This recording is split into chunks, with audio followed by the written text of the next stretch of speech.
Is this the same nigga who picked?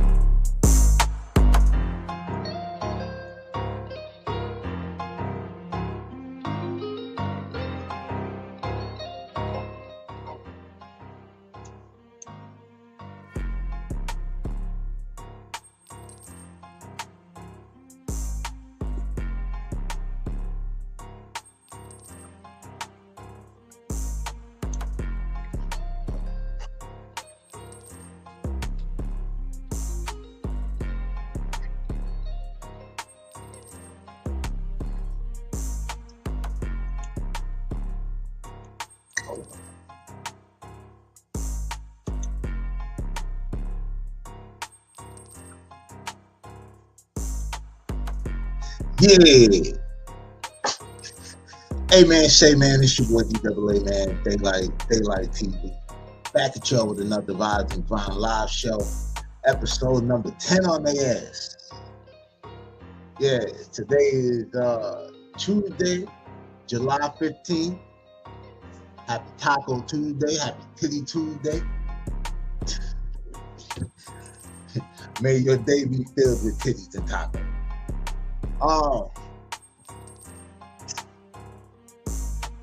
So we got some shit. We actually are on time today. And some more shit. Yeah, I've been up since 2, 3 o'clock in the morning. I ain't gonna lie, did some old man shit yesterday. Took a nap.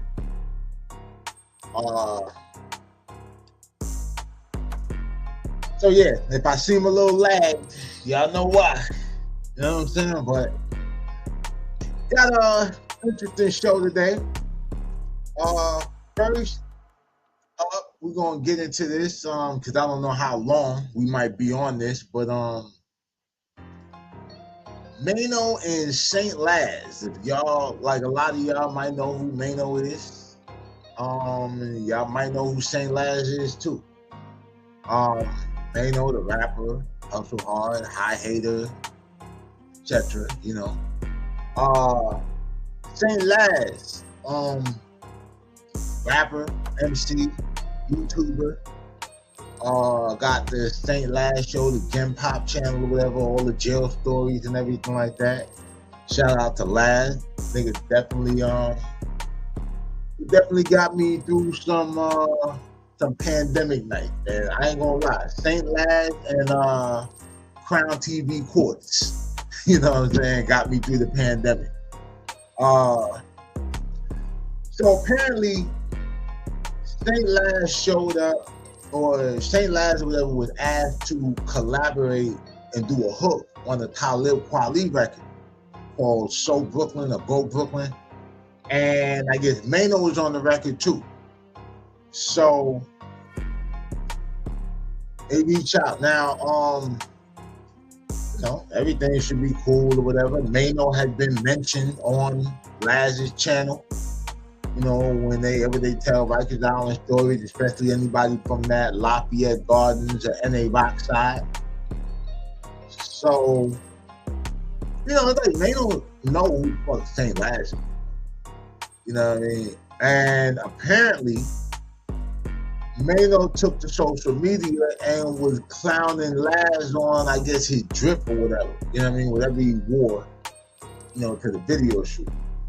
So we're gonna get into we're gonna get into that or whatever and shit. I'm gonna actually try to find the video first, and then I'm gonna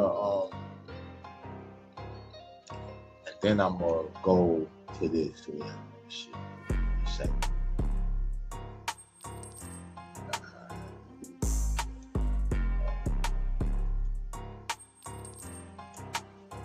This.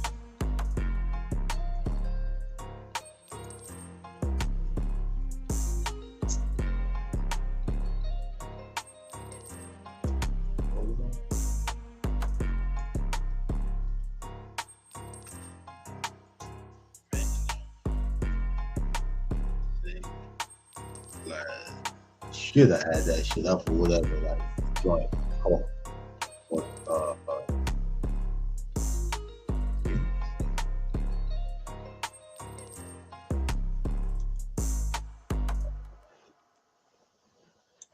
Yeah, all right.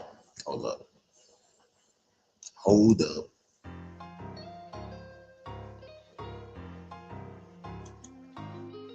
Talib Kweli hollered at me to get on a track called Go Brooklyn, right? I gave him a hook. He had MAINO on the track. I went to Brooklyn today. We filmed the video. Sitting around laughing and giggling with his mans about my garments. You got on New Balance and Nike socks tucked in, boy. I ain't feel none of that energy when you hopped out the car. Yo, when you doing another NA Rock podcast? What happened to making fun of what I got on? Talib Kweli hollered at me to get on a track called Go Brooklyn, right? I gave him a hook. He had MAINO on the track. I went to Brooklyn today. We filmed the video.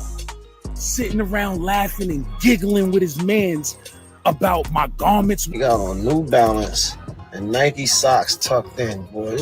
I ain't feel none of that energy when you hopped out the car.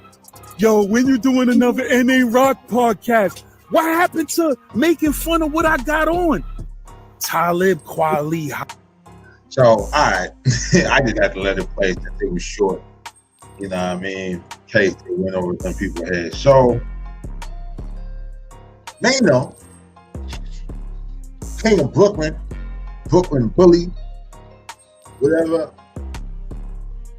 Wow, and then like now, what I will say is interesting is how normally you would think like MAINO, if he didn't respect somebody or thought that they was a goofy or something like that, it wouldn't be any real exchange, right? Like you wouldn't rock out or whatever and shit, but to kind of be clowning a nigga and then you gonna be on some cool shit like, hey, what up, bro? When you gonna do another podcast or whatever and shit? That is some lame ass shit. I ain't gonna lie. You know what I'm saying? Cause then you could have, like, just you being the nigga that you are, you could have just clowned the nigga when you seen him. Like, yo, what up with them stocks? What are those? You understand what I'm saying? Like, it's something. Well, I'm just saying. Something to think about. So yeah, so that's that, right? So now we're gonna get into do a deeper spill on this shit. So I look at this shit, I'm like, what? This nigga hating?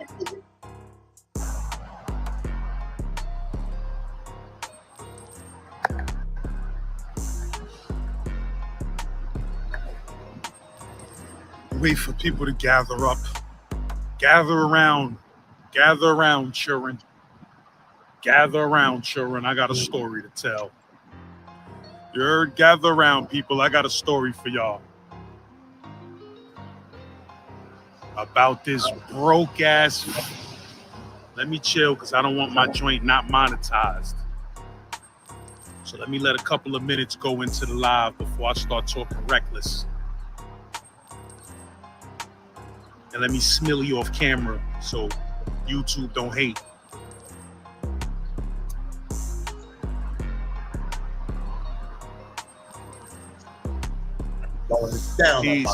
Peace. You don't care about me yet.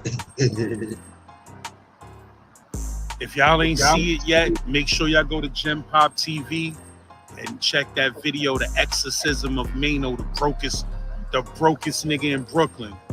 You heard? Make sure y'all go check that if y'all ain't see it. Should I watch The Exorcism of MAINO? But yeah, I'm gonna let y'all gather up. I'm gonna hit this Ellie right quick. Let y'all gather up a little bit because I got some things to talk about.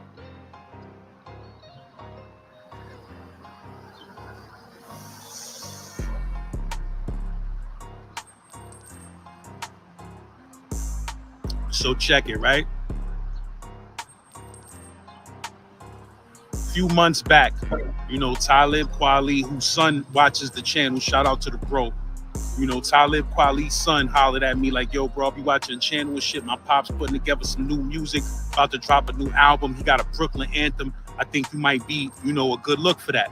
So he sends me the joint. I do the hook, whatever. The track come out fire. He had MAINO on the track. You heard? Talib Kweli. Now, you know, me doing the track shit is out of respect for Talib Kweli, who's a legend in this game, who made real quality hip-hop music, conscious music that mattered and meant something. And he never been a hater, never heard him hating on nobody, none of that. You heard just making solid hip-hop music. So, of course, I ain't never turning down an opportunity to do a song with such a legend nigga like Talib Kweli. But MAINO, I don't give a fuck about MAINO, nor do I ever want to be on a track with MAINO. Right? So I agreed to do the track. This was months ago. Joint came out fire, whatever. I had no idea they was going to do a video for it. So just 2 days before the video shoot, dudes hit me up like, yo, we doing a video for that joint. You think you can make it? I'm like, damn, it's 2 days notice. I really can't, you know what I mean? I said, but fuck it. I'm going to be there some way, somehow. You heard? So, you know, dudes told me, yo, we going to be over here doing it. we going to have 1 million dudes out there. I was like, yo, listen, I'm going to keep it real with you, man. I'm a lone wolf type of dude.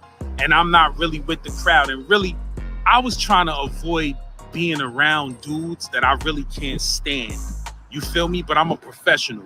You never heard me hating on MAINO. Never heard me slandering MAINO name on this channel. And I've had the opportunity to, bro, because people have hollered at me saying things about him. You heard? Trying to drag his name through the mud. And I'm like, yo, I don't do that on this channel. You feel what I'm saying? And 5 motherfuckers could bear witness to that who wanted to come on this channel and drag his fucking name through the mud. And I held my head and I just didn't let that go down because I'm just not that type of dude. And that's just not my style. Slandering niggas and, you know, embarrassing and exposing niggas. I'm not with that, bro. You feel me? Others may do that and I don't, now, you know, whatever you do. But I don't do that shit. I ain't gonna lie. Like, lad for the type of content that he do, bro, dude keep it pretty clean. Like, you know, niggas are gonna tell a story about whatever happened in jail or if they got into it with somebody or who they were beefing with and anything like that. Like, you know, it's cool. But for the most part, he'd be kind of kept on the respect. You know what I'm saying? Like, it's a few niggas that went out there and probably outed a couple rats on their case and, you know, things like that. But for the most part, I salute lads. Like, that nigga dude, you know, he do keep it pretty clean, especially for the hood content that he doing, jail stories and all that. Back to it. You heard? So I come through the video shoot. I tell dudes, I'm like, yo, I ain't really trying to be around no bunch of niggas, bro. You could catch me on a side block in Brooklyn. I'll do my little, because my hook is short. I'll do my little 12-word hook or whatever, and we get the fuck up out of there. You feel what I'm saying? So, you know, I pop up on the scene. I see a street heat filming a video. You know, I once had a problem with Tanner from Street Heat and all of that. That shit is water under the bridge. I'm a grown-ass man. I ain't worried about none of that dumb shit. Them niggas is professional videographers. They not street niggas and hood niggas. They videographers, and they've been grinding for a long time and making fire-ass videos for a long time. I'm not coming there with that energy, especially at Talib Kweli's video shoot. I'm not coming there with no negative energy because the bro Talib Kweli is doing me a favor by giving me a big look. You feel what I'm saying? Showing love. So it's like, I'm not coming in with no negative energy. Oh, this fucking faggot. I'm not doing none of that. You feel me? I'm being a man. I'm a grown-ass man, nigga. I'm a grown-ass man with a family and kids. I don't got no time to be acting like I'm a child because I see somebody I may have had a problem with 10 years ago. I'm not doing none of that, right? So I'm trying to just get my video in. These niggas insisting on doing a group shot. They bring the nigga MAINO and all of these niggas over there. I didn't even want to do that. You feel what I'm saying? I just wanted to get my shot in, keep it moving. Brooklyn anthem. This is for Brooklyn. This ain't for me. This ain't for nobody else. This is for Brooklyn. We trying to make an anthem for the town. You heard? So when I pull up on the scene and all of that, you heard, I see niggas and all of that. Yo, listen, I ain't no groupie nigga. I'm not running up on, yo, what up, yo, what up? I'm not doing none of that, my nigga. My name AZIE and my name ring bells in these streets. I ain't running up on nobody, sucking nobody dick the way this nigga is used to a lot of niggas sucking his dick. He got a lot of yes men that be around him. You heard? Niggas that don't think for themselves. You feel what I'm saying? So I pull up on the scene. I handle my shit. We do a group shot. When this nigga hopped out the car with all of his little 4 or 5 mans or whatever, I literally went over to where he had to walk past me because I'm the type of nigga, my energy, you know, Pac once said it, we'll get to that. But my energy, you ever seen the old shredded Frosted Mini Wheats commercial where it be a grown-ass man and then when he eat the Frosty Mini Wheats, he turned to a little kid and he got big baggy ass clothes on? That's that nigga, and that's all these niggas that be running their mouth like they super gangster and tough. When you a man, when you a real man, and you pull up in these niggas' presence, they all turn to the frosted mini wheat kids. You heard? All right, real quick. I know somebody who about to be a fucking frosted mini wheat kid. Nigga might be somebody, might be a nondescript ass nigga or whatever and shit. Either way, he done fucked around and got on, you know, your boy's radar. You feel me? Fat Profit, LA nigga, live in Atlanta. What I understand or whatever, nigga work at Patchwork. And yeah, that nigga, if we ever cross paths, that nigga gonna turn into the frosted mini wheat kid. Straight the fuck up. I'm gonna get into that later, but I just thought about it. I thought I'd be hurt. They all turn to the hurt little kid that really needs a hug. So when this nigga see me, I'm looking niggas dead in their eye. I never met this nigga in my life, but I know you know all the same niggas I know, and I know you been hating on me, nigga. I knew he was hating on me since 100 years ago, but it was confirmed when he went on the Math Hoffa show and sat there and mentioned my YouTube channel 3 and 4 times, but did not mention my name, my nigga. Like, I don't even know you. This nigga going out of his way not to mention my name. If you watch that video he did with Math Hoffa, you will even see a part where he almost said my channel name. Almost said my name, and he stopped and got quiet and thought about rewording his words and said some other shit. I'm like, damn, I showed everybody that shit. Like, yo, you see this nigga? Everybody that saw that was like, damn, that nigga couldn't just say, yo, the Saint Laz channel. Shout out to Saint Laz. I ain't gonna lie. Hey, nigga, straight up, I seen that shit. I seen that. I don't know what clip it is, and it's kind of a long interview, so I don't know if I want to sit here and go through it and try to find it. But yeah, I might sit here and do it while this nigga is talking. And yeah, but MAINO damn sure sat up there, and he was talking about, you know, what he went through in jail and all of that shit or whatever, and how he was getting down. And then he said like, yo, you know, it's a channel on YouTube where like it do telling stories about me like in jail and all that other shit or whatever. So yeah, and he damn sure danced around this shit, and I know he knows what, you know what I mean, because he's supposed to be from that NA rap side. So he knows Quan and all the guys or whatever and shit that ran with World, you know, etc. So yeah, like that shit kind of crazy or whatever. I do remember that shit though. And he mentioned the channel, like he kind of reiterated it like a couple times or whatever, but he made sure that he did not say bro name. I can't front on that. I'll try to find it for y'all. As much love and promo I did on the strength for niggas like Fruit Quan, pushed your album and helped that shit you dropped with Jim Jones. I don't see that nigga around Jim Jones no more either. Sounds like you hating on that nigga bag, like you do with every other nigga you used to be around, and now all of a sudden you ain't around them niggas no more. Nigga, yo ass hating. So we do the video, you heard? Now, I mean, like I said, I seen all his mans staring to the ground. None of them niggas making no eye contact with me. So I'm like, none of these niggas making eye contact with me? That tells me one or two things, my nigga. You was just talking about me greasy or something else. But anyway, niggas wasn't making no motherfucking eye contact with me, and I knew right then and there, oh, this nigga was just hating on me, right? So we do the video, whatever. I go home, my nigga. You heard? First of all, this nigga sees me, yo, what up? When you gonna do the next NA Rock podcast? Huh? I thought you was just hating. I get home.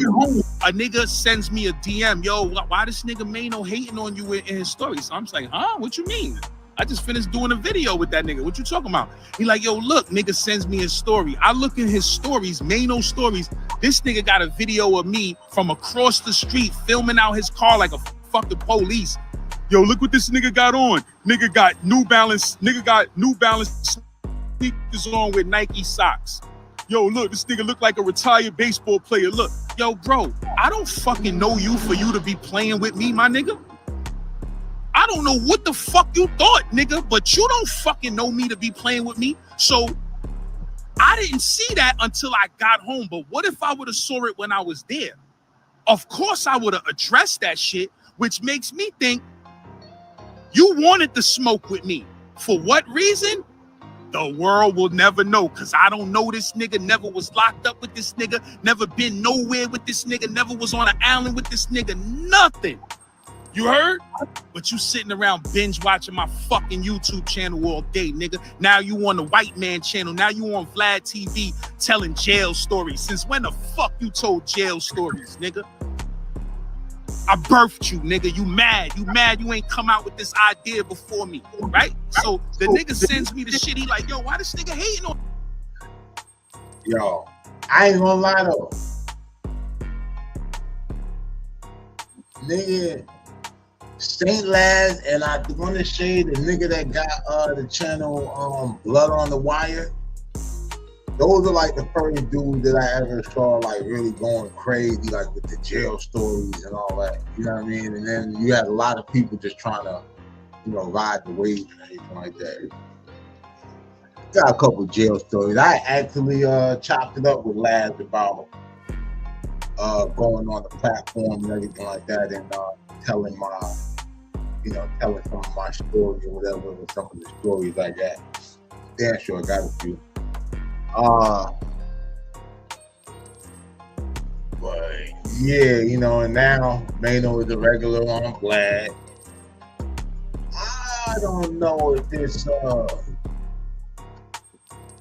don't know if it's all jail stories or whatever. I think, you know, they be doing like little current events and he, you know, going and shit. But I mean, his claim to fame has always kind of been to be, you know, playing devil's advocate, to be fair. Like, MAINO's claim to fame is that he did 10 years and that he caught the 10 or whatever at 16. So,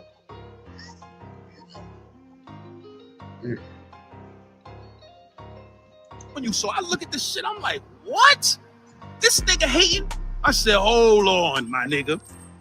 Is this the same nigga who, when the Troy Ave situation happened and niggas started shooting in that club and Troy Ave chain fell on the floor, is this the same nigga who picked Troy Ave chain up off the floor, ran out the club, left his baby mama in the club while shots was going off, ran out, left all his mans and his baby moms, and ran out with Troy Ave chain in his pocket? Then jumped on Troy Ave comments, yo, hold your head, big bro, yo, da, this and that, you know, we people's Brooklyn love, this and that. Nigga was shown. I thought he was beefing with Troy at the time. And then, from my understanding, I always thought that MAINO was the last person to leave that spot, but whatever. Cause I ain't gonna hold you, my nigga. Niggas start shooting in the spot, especially if they're not shooting at me. I mean, even if they are shooting at me, especially this shit, I'm trying to get the fuck out of the way. I don't know, like, you know what I mean, what world niggas live in where, you know, niggas just instantly run towards like gunfire. Because in a spot like that, if shots start going on, you're gonna hear them first. It's a crowd full of people. You understand what I'm saying? So you don't know where that bullet is gonna go or who is gonna, you know what I'm saying? Like, your first instinct, even if you got a strap, is to get the hell up out the way, figure out where the threat is coming from, if they're gunning for you, and then try to figure out how the hell you gonna get from out of there, or just stay down until it calms down. Eventually, somebody's gonna run out of bullets. So, I mean, I don't really know what else a nigga's supposed to, you know, do it. I don't think that was his baby mom, the shorty that was in there. I think that was just some chick that he was like, you know, holding with or whatever. When nigga was on that nigga Troy Ave page showing that nigga fake love while he stole his chain and had his chain on the low. And then when that shit came out about Troy Ave, Troy Ave exposed that nigga like, yo, this nigga's supposed to be my man, and all this time he had my chain. Now this nigga runs to social media, yo, the chain was fake. The chain was fake, but you wore it for 2 years. This nigga was taking pictures and doing videos with this nigga chain that was supposed to be his man. And then when some shit came out about his name, he running around told my yeah. This nigga actually said, Well, here's the thing though. I don't know. I didn't know that MAINO and Troy Ave were cool, especially once that situation happened, because of the fact that MAINO was supposedly kicking it or cooling with Manolo Rose. Manolo Rose is the nigga who Troy Ave took the song to get all about the motherfucking money, all that shit. So I'm trying to figure shit out. I held on to this chain for 2 years because I knew you was gonna be a snake later on down in the line. Nigga, cut it out, nigga. You dirty bum dirt bomb. You was happy you found that nigga chain on the floor. You thought you came up. But when we get to the video shoot, you hopping out the car, a old ass car at that. Y'all wasn't in no new big boy nothing. You heard? Y'all was in some old clunky shit with a cracked windshield. You heard? You hop out, you got $200,000-$300,000 worth of jewelry on your neck, my nigga. I know what gold weighs and costs in these days and times. I know what diamonds cost. Y'all done heard me tell stories about the slice and the twin tower ring, how that shit was fucking fake diamonds and all of that, my nigga. I understand the game. Sometimes a nigga gotta fake it till he make it. I understand it, and I admit to it. The problem with you is, you want to live the lie forever. You 53 years old, still running around pretending to have real jewelry on, my nigga. All of that shit you got on your neck, big, stupid, heavy shit encrusted in diamonds, you don't get that in gold color. You get that in silver and platinum, fake platinum looking colors, so that shit can't turn colors on you, my nigga. Because if you had that shit in real gold, that shit would be motherfucking black. You heard? So let me get this straight, Chano. You are rich, because this nigga is all in my DMs. Chano is crazy. Not Chano. Sending me videos of cars and trying to show me that his house and shit. All in my DMs, sending me videos and messages right now as we speak. There's 100 messages he's sending because he mad, right? So you mean to tell me you rich and you caked up, but you doing meet and greets in the Bronx at the dispensaries? That nigga at a meet and greet right now in the Bronx at a dispensary. You doing meet and greets at dispensaries, my nigga? I don't know no rich niggas that do that, my nigga. I never heard of a rich nigga that needs a couple of thousand or some free weed. I never heard of that, my nigga. You doing videos with Talib Kweli and a nigga like me that you don't like. What rich niggas do videos with niggas that they don't fuck with or don't like? If I was rich, I ain't doing videos with no fucking body unless they my peoples, unless a nigga paying me a big bag. And I know niggas ain't paying you no big bag, my nigga. You jumping in video features for $2,500, my nigga. Let's keep it real. Like, Brooklyn is a small place, my nigga. Sound travels at 1,120 feet per second. Niggas told me you out here doing shows for $1,500 to try to pay back your rent, my nigga. You heard this nigga in my DM showing me pictures of cars. I heard that's your man with the lawsuit cars, my nigga. You don't own nothing, my nigga. You don't own nothing. You riding around Brooklyn in the backseat of somebody old. Talk about 5 mics. Somebody else. A lot of niggas out here with lawsuits. But hey man, you know, I don't personally be caring about a nigga jewelry, where a nigga live. I don't even want to visit niggas. You understand what I'm saying? But you understand that when you decide that you want to take jabs at people about, you know, what they wear, what they got, what they don't got, open yourself up for that shit. You know what I'm saying? Like, I never had to like shit on niggas or whatever with like, you know, shit that I had to kind of make myself like, cause having it was just enough for me, because I ain't buy it to make no impression on nobody. If I buy some shit, it's cause I actually like the shit. You understand what I mean? A lot of people be out here trying to keep up with trends and, you know, do all that. Shit. You understand what I'm saying? You can't even be outside in Brooklyn, nigga. You better live in Jersey, because nobody likes you. Everybody hates you, my nigga. You heard? What happened to everybody you was fucking with, my nigga? What happened? I thought you and Murder was tight. Murder started getting money with 50. That nigga started hating, nigga. I heard that through the grapevine a year ago. You heard? Niggas told me, yo, that nigga Maino hating on Murder because that nigga getting money with 50. He running around talking about how Murder back because Murder touring with 50. You wish you was touring with 50. You wish 50 Cent hit you up and brought you on tour, but you a fucking hater and nobody wants to be around you, my nigga. So when you see... And I hope not, but I mean, damn. Yeah, they did have that mixtape together. And yo, Murder leveled it up, nigga. You know what I'm saying? Like, Murder is one of them things. Like, he a part of the holiday, just like Mariah. Shout out Uncle Murder, East New York. Another nigga getting that paper, you start being mad. You heard what happened with the Lobby Boys, Jim Jones? What happened? I don't see you around Jim Jones no more. He in my DMs talking about everybody that's my man is still my man. Nah, my nigga, these niggas is niggas that know you a fucking hater and they just be cordial with you to keep you from not blowing your cool with hate. But everybody knows you just a fucking hater, my nigga, and you can't stand to see nobody else get no money or no bag. But what kills me is you got the motherfucking nerve to talk about my clothes and what I got on when you running around with a whole bunch of fake ass jewelry on, my nigga. You got a pair of wings tattooed on your chest.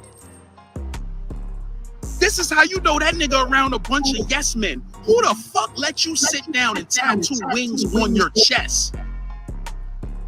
What flies like this? Nigga flying through the air like this. My nigga. Nobody ain't stop you and say, oh, whoa, whoa. Shit, you get those wings on your back, my nigga? Don't nothing got... Yo, nah, that shit funny. The nigga said, what flies like this?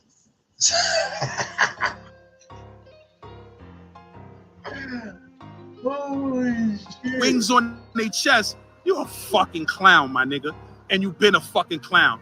Nigga putting hands on niggas like Young Berg. You been a fucking herb destroyer and a bully. And when real niggas come around, like Rod Diggs, when Rod Diggs was in these streets, you was under your fucking bed, nigga. You was in that crib in Jersey. You wasn't stepping foot in Brooklyn.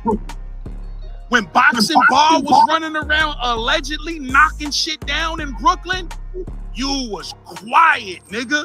Nobody ain't hear from you or see you because you was scared to death of that nigga because you know that nigga was running around allegedly knocking shit down, nigga. You was scared. Niggas was calling me, telling me, that nigga Maino don't want to come to nothing. He don't want to be in nothing because he know that nigga Bar's out here. You heard? You waited for the white man to sentence that nigga and send him up the river. You waited to make sure you seen a picture of that nigga upstate to go on a podcast and speak about that nigga. When that nigga was in these streets, you ain't open your mouth about that nigga Boxing Bar, nigga. That nigga had you scared, nigga. King of Brooklyn. What? So I thought when all that shit was going on back and forth or whatever with him and Boxing Bar, that Boxing Bar was still on the street. That nigga a pop. Man, it's not looking good. And not for nothing, when I was on Clubhouse, niggas were talking about that nigga Maino, and they were saying, like, you know, his track record as far as the niggas that he's known that actually put hands on wasn't really like niggas that you look at and say, oh, nigga, like, you know, that nigga was a real problem and bro got busy and shit like that or whatever. So, yeah, now it's just opening up for the narrative and shit, bro. And it's crazy or whatever and shit because the nigga like Laz, who has interviewed probably every reputable, like, this island nigga, up north nigga, like, you know what I mean, that really did shit in town.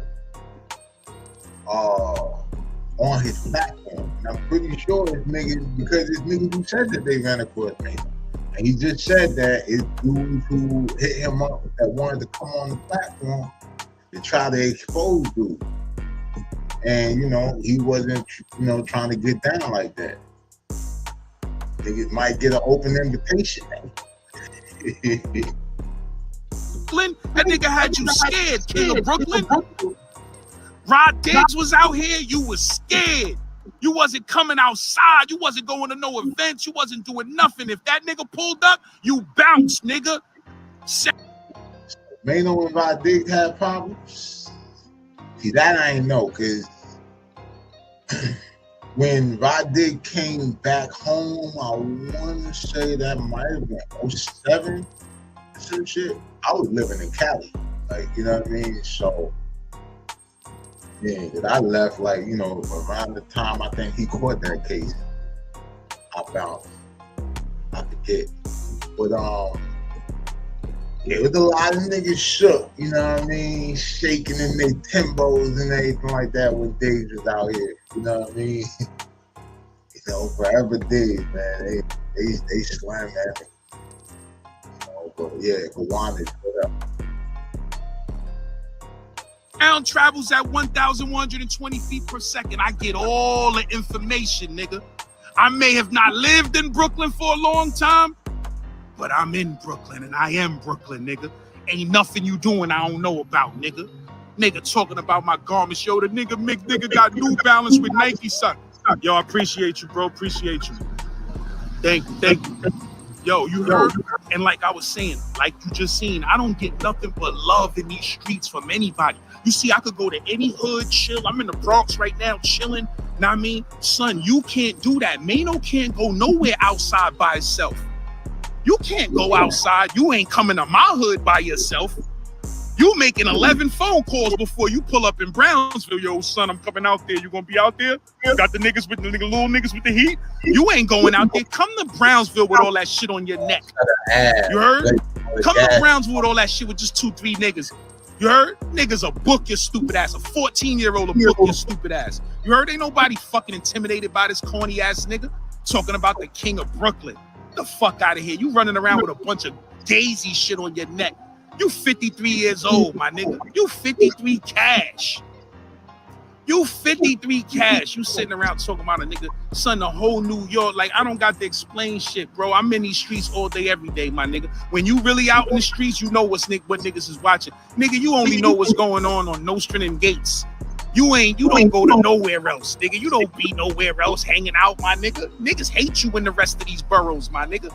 You heard? You don't be nowhere. You don't know what niggas got on. You don't know what type of garments niggas is rocking. Niggas say, yo, this nigga mixing New Balance with Nike. Son, everybody is wearing New Balance sneakers with Nike Techs, Nike swishy suits with New Balance, my nigga. You just don't understand. You don't know what's going on in these streets because you ain't been out here. Yo, that nigga tucking his socks and son, everybody tuck their fucking sweats and their socks now in New York, my nigga. When you Yeah, no bullshit. Like, and I mean, I don't do it personally, not my thing, but we've seen niggas for years running around out here with goddamn Air Force Ones and Adidas tracksuits, my nigga. And I hate that shit with a passion. But at the same time, it's not my body. It's not my money. I don't live in them niggas' house. I ain't gonna tell them niggas what to wear. And then it's like, the socks, my nigga.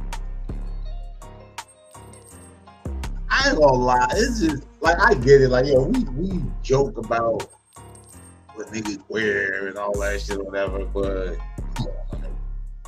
You know what I'm saying? I see the video or whatever and shit. The nigga was color coordinated.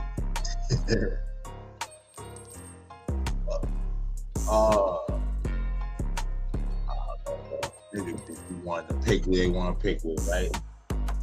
Hold up, man. I'm gonna get into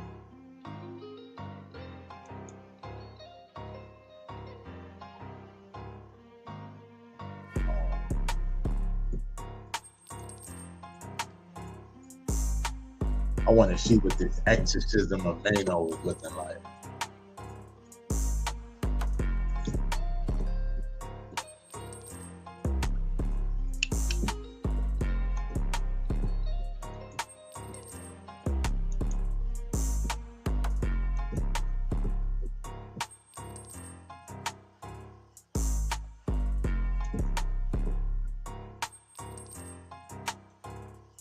The fuck you talking about, nigga? You would never look better than me, nigga. I don't give a fuck if I showed up with a fucking dirty white tank top on. You would never look better than me and get more bitches than this nigga right here, nigga. Never. You're fake, nigga. You was a fake nigga. You heard? All that shit you had on today, that shit fake, nigga. Ain't none of that shit real. Because if it was real, you wouldn't be doing shows for arachnophobia. That nigga out here doing shows for arachnophobia, nigga. I'm gonna tell y'all an amazing story about this pitiful, hating ass nigga named MAINO from Brooklyn. Like, my nigga, Talib Kweli hollered at me to get on a track called Go Brooklyn, right? I gave him a hook. He had MAINO on the track. I don't know, fucking big 53-year-old fucking child running around, hopping out. You think niggas believe all that shit you got on your neck is real? Nigga, that shit fake as fuck. Look plastic and look cheap. You embarrassing yourself. You 53 years old. Sit the fuck down, nigga, and be a grown-ass fucking man, nigga. All right, so basically that's that. We got the idea. Speaking of change, This is rocking. Nigga sick. this clip came up. So I seen somebody talking about Jay-Z had a new chain. Let me see if I can find it.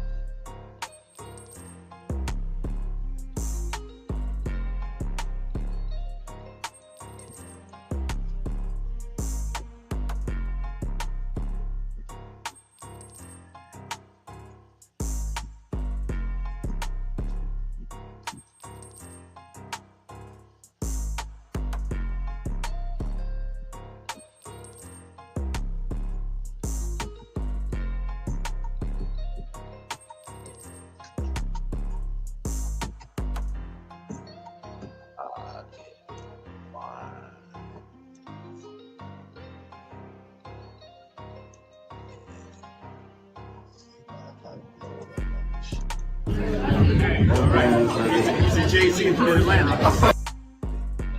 Let me see if I can.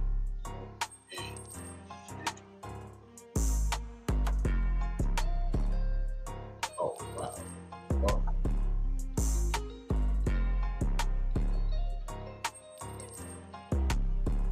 Damn.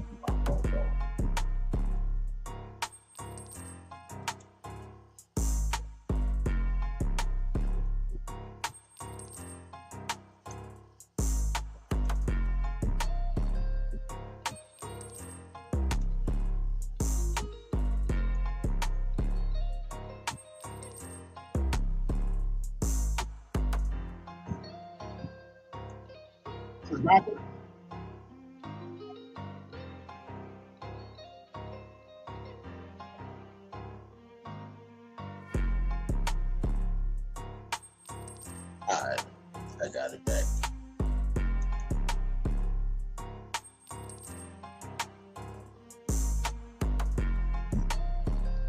So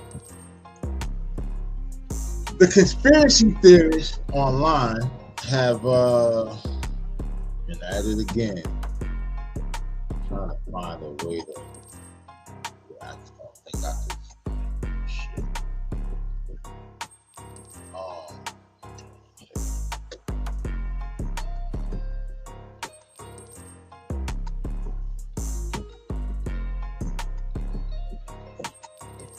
Probably how I had to do it.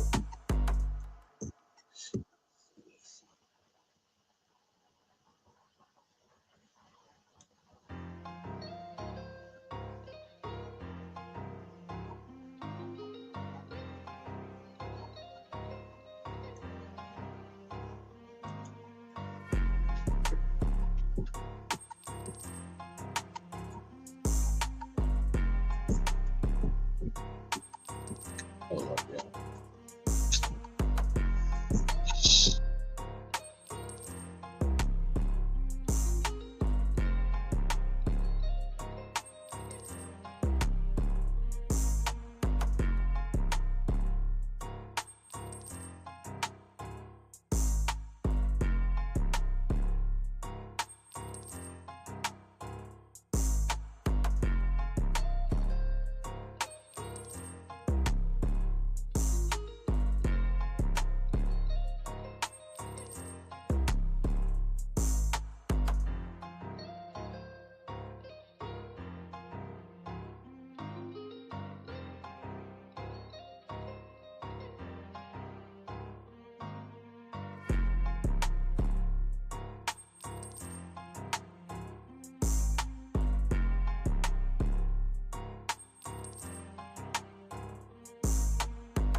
Okay, we got it. Hold on. So, check this out. This real quick. And shit.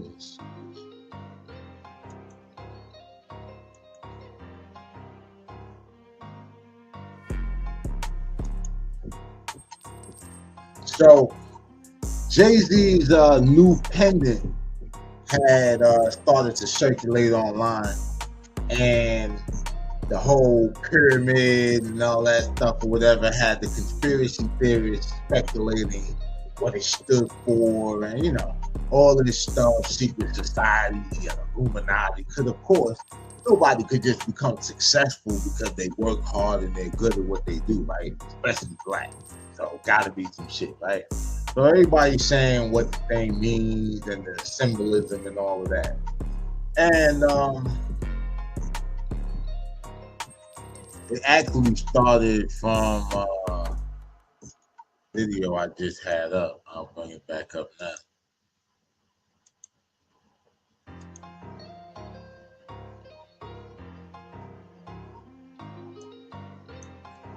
Hang on. Jay-Z from Atlanta.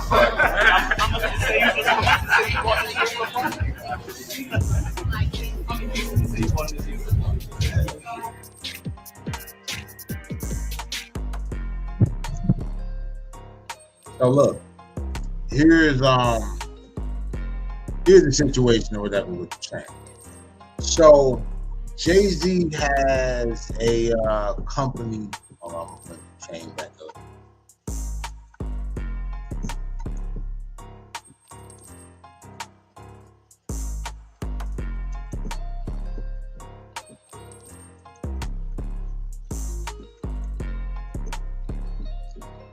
So pretty much Jay has a company called Marcy Venture Partners, right? Basically a venture capitalist firm. You know, they invest, it looks like a hedge fund, etc.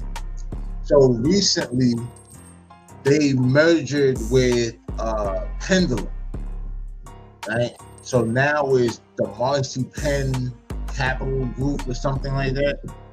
And so what you're looking at in the chain is a combination of MVP, like the way it's like set up, like you see the M, and then you see like the kind of makes a B shape, and then the P. So it's pretty much Marcy Penn or whatever, or MP. Like, you know, it really is just the M and the P on it. So it's just like, but all of that shit, like I watched this whole thing on Facebook or whatever. I was trying to find the damn post or whatever and shit. I thought I saved it. But I watched this whole post or whatever, this whole Illuminati thing, and they had like the back of the dollar bill and the all seeing eye. And this is why I take everything I see on the internet with a grain of salt, and I always go and do my Google research and, you know, try to find a credible news source or whatever for all this shit. Because you will run down a rabbit hole like as a content creator and really be out here chasing bullshit or whatever, trying to call yourself keeping people informed. I mean, whole time, you don't even know what the fuck they be talking about. But yeah, I just wanted to touch on that because I thought it was just kind of comical. This next clip, you know, we're doing some research on the mafia for a mafia material piece, and I stumbled across how AZIE slept with Rich Porter's child's mother and AZIE's hygiene situation. AZIE envy Richard. Damn. Now, this is interesting or whatever and shit. I'm definitely interested in hearing this. Shout out to Up to the Date TV. I definitely seen some of Bro content before. You know what I mean? So let's get into it.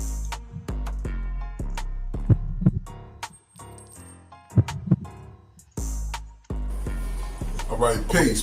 Check it out, man. it has long been my position that this dude AZIE is a scumbag. You feel me? A liar and a creep. And a rat.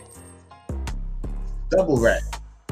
But the Angela Solomon book further gives validity to my train of thought. And I know I can't be the only one feeling like this. In the book, Richard and I, she divulged that her and AZIE slept together shortly after Richard's passing. Nah, it take two people to tango. I understand that. So I'm not putting all the blame on AZIE, but it still was scumbag behavior. It was envious behavior. You feel me? She feels as if he played on her vulnerabilities and said as such in the book. You know what I'm saying? And said as much in the book. Let's get to a couple of these excerpts, man. She says, well, she's very explicit in the way she talks, so I'm a tone it down just a bit in the rhetoric, but you'll get the gist of it. She said, when I first slept with AZIE, it was the beginning of the summer of 1990, after Richard got killed. She said she was on the block, and AZIE called her over to his car, and asked her if her and her daughter was doing all right. She said AZIE asked how me and Rashana was doing. I told him she was okay. AZIE took a stack of $5 bills out of his pocket and handed it to me. Take this for you and Rashana. I put the money in my pocket and thanked him. AZIE told me take his beeper number and beep him if I or Rashana ever needed anything. As soon as AZIE left, I went upstairs to see how much money he gave me. He gave me $5 million. I mean, not $5 million. He gave me $500. Now that's the bait. She just lost the breadwinner, you feel me? Richard just passed. She was probably financially strapped, and he about knew that. You feel me? He envied almost everything Richard had, his lifestyle, the money. He definitely, and I mean, shit, she was definitely strapped to cash because Richard died basically because he ain't had the bread to pay the half a ticket to get his brother back. You know, and I know even the $500 million, but it's like, man, you're talking about somebody who they say had 30 cars, and never wore the same pair of shoes or the same outfit. Like, he's been out here getting money for a long time. How do y'all think like this shit just happened? Like, Rich was outside. He was outside longer than A. You know what I mean? So, like, yeah, she definitely whatever needed some money or whatever and shit. $500, like, it's stories about AZIE spending more on jump shots or riding down 8 or whatever, like throwing money out the car. This is supposed to be the man. Not only that, but here's the crazy shit. A got a sister, A got a baby with Rich's sister. So essentially, you slept with your niece's mom, like by default. Like, that nigga's a real scumbag. He was making, that's what, in my opinion, drove him to become a drug dealer in the first place. And if you watch Paid in Full, you'll see as much. When the dude, I think Wood Harris is playing him or whatnot, how he looking at Rich when he working at the cleaners and everything. Iron Rich, when he come through in a new car, when he come through with the jewelry and the clothes and stuff like that, he was envious of that lifestyle. You feel me? Even envious of him in the bedroom. And the woman said as much, but we'll get to that. Let me get back to these notes, man. But that was the... I mean, I think everybody just kind of wanted to be in the game at that point. Like, you know what I'm saying? It was like in the 80s, it was like you seeing that shit. And I mean, probably, you know, it definitely envious people and shit. You know what I mean? Like, and that probably might have been an emotion involved. But it's more so like kind of motivated to like get involved. Like envy would be like you trying to knock a nigga out of his spot. Now, if that happened or whatever, we'll see more of these excerpts and shit.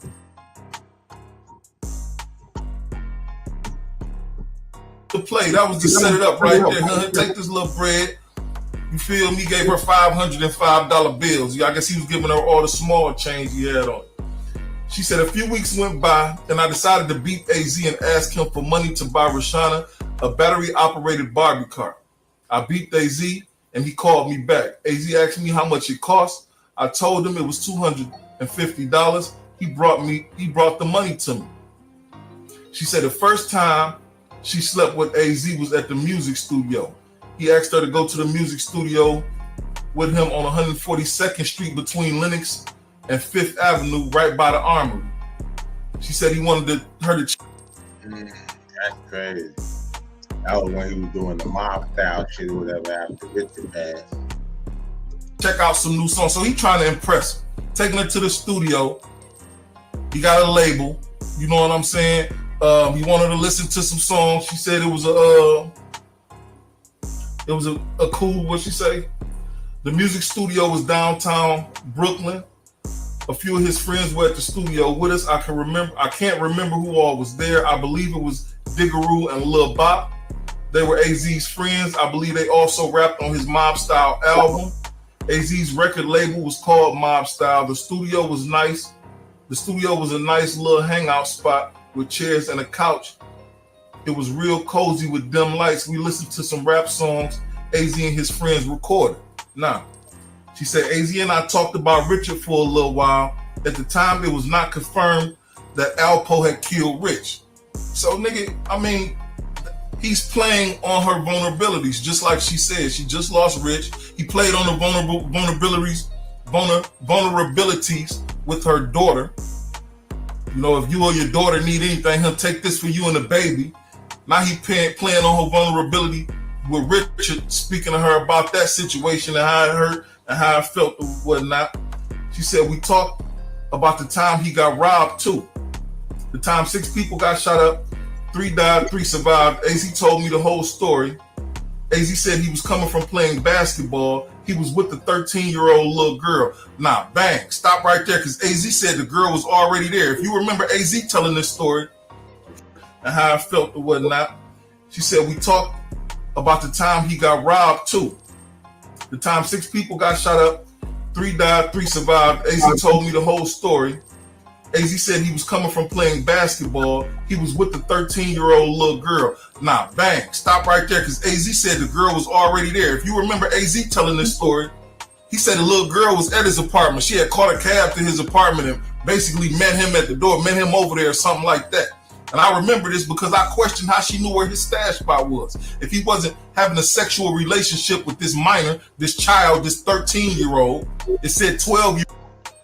Nigga, I've been saying this shit. Niggas be like, yo, you don't know what you talking about. That ain't happen. Listen, my nigga. Fuck that. Fuck the cab shit. And the original shit, like, he said, the girl was already, like, in the apartment. Everybody, his auntie, all the people, you know what I mean, is in there. But somebody told me, bro, and I want to say back in 99, bro, this is how old, like, you know what I mean, the story is to me, that he was a pedophile. He like fuck with them young girls. And how the girl that was in there that wasn't no relative or friend of the family, that was some young chick that he was knocking down. Yeah, see, I knew I wasn't tripping, bro. Like, you know, and I was careful on, like, you know, repeating it because a lot of people were refuting it and everything like that. But the person who told me, let me just say this. Homie, I'm not going to say his name. I'm going to holler at him first or whatever, see if I can say his name on the joint. But everything that nigga told me about that era, because he lived it, always came to fruition. Like, it always came out to be solid information. Shout out to homie. Year-old in the paper, by the way. You feel me? Not 13. It said 12-year-olds. I found the article. But that's neither here nor there. He tells her that the little girl was with him already, when he was playing basketball, and she traveled with him to the house. He didn't say the girl was 13, but the news reported that it was a 13-year-old girl included in the shooting. Besides, I knew the girl. She was about 4 or 5 years younger than me. AZ was 23 at the time. Yeah, a real creep. So she even knew back then that was uncivilized behavior. You don't know grown-ass man to be dealing with a child, a 12, 13-year-old. You dig what I'm talking about? She told the story about AZ going into the building and this and that and the other blase split. I ain't gonna get into all of that. I'm trying to get to the parts that need to be spoken about. You know what I'm saying? Let's see. AZ said, no, we ain't gonna get there. I believe AZ said it was a young girl, Lynette, that crawled to the phone and called for help. I guess she was one. The young girl was supposed, I think she did survive, but I ain't sure if she called for help or not. That might just be what he telling her. She said, we talked, we ordered food and chilled for a while. One thing led to the next thing, and all I know, she said, one thing led to the next thing. I know AZ and I were having sex. I didn't remember how it felt. I didn't even remember where we had sex at or what was our sex position. I'm just guessing it was doggy style. I remember AZ saying he liked the way her bottom looked and he wanted her bottom on his album cover. He said he liked the way her bottom looked from hitting her from behind or whatnot. This is according to her in the book. You dig what I'm talking about? Nah. She said she didn't plan on having sex with A. She just went along with the flow. Okay. She said they had sex 2 other times and each time money was involved. You dig? Now he tells her initially, you need anything, call me. And it's not other blase split. Now it turned into quid pro quo. You know what I'm saying? Quid pro quo. Whatever they call it. You know what I'm saying? It turned into backpage.com or something like that. Like, oh, you call it, oh, well, come by and get it. Or I'm gonna pick you up and we gonna, you know what I'm saying? And she get the money afterwards.